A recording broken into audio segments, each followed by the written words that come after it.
Hello, my name is Peter Roper. This is Peppermint Wednesday. This is my weekly video blog where I'm answering questions from my clients in areas of family business.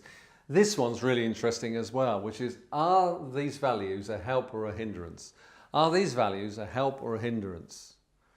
Now, the reason why I was asked this by one particular organisation was because they went through what I'd suggested, which I've recorded in previous videos, which is, you know what, you need to know what your values are, you need to have a session to really understand them, you need to check it out, you need to check with your employees, your suppliers, etc., and get a level of consistency into the business so that people know what you stand for. See, if people don't know what you stand for, you know what, you could fall for anything really, couldn't you? And really that's my point. The reason why they were asking that was because they'd gone through the value process, they did it all, and then they started to find challenges with their clients who didn't agree with their value sets, challenges with their employees who didn't agree with their value sets, the suppliers didn't agree, and they literally were sitting there saying, I can't be bothered with all this stuff. Do you know what? Let's just go to, just dealing with people and that'll do. And I heard the telltale phrase, which was, what is wrong with these people? You see, when I hear that phrase, what is wrong with these people? A flag, a big warning flag is waving for me, because it's probably one of two things. Yes, it may be that all these people we're talking about, well, actually, you know what? There's a challenge there and they're giving you a big challenge. Normally when I hear it, it's because the people they're dealing with, they don't really know, like or trust. In networking arenas, we always say you always like to know, like and trust people before you recommend them. But it's the same in business the world over, know, like and trust. And of course, if your value sets are very, very different, you might know them, but you might not like them, and you definitely won't trust them, if that makes sense, because trust is a huge value set. So, values a help of a hindrance? Of course they're a help.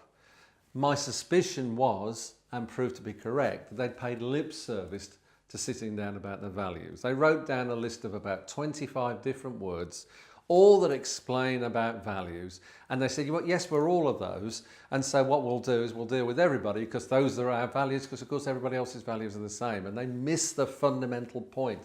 Most people probably run with 4, 5, maybe 6 values. They're their core. They're the things that don't change. They're the things that stay the same no matter what. What might happen is we might slip in one of those areas. We might slip fundamentally in something because of time, history, what have you. And deep down we know full well that life isn't right in that area. I know that every time I write down a list of values for myself and look at them again, one of those handful I've probably slipped on. I haven't meant to slip on them, but I have, just because of stuff, if you like.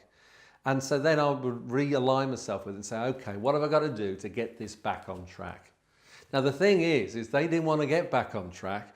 They'd kind of had enough. And the reason why they'd had enough was because they didn't focus on what was really important to them as a business.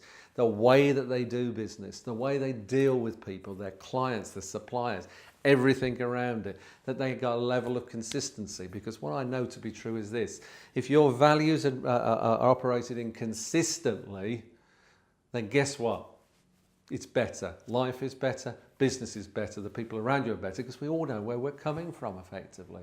So whether you like it or not, you can't pay lip service to values. It's not just one of these, oh, shall we do it sessions because we've been told by somebody to give it a go. This is what you live and breathe.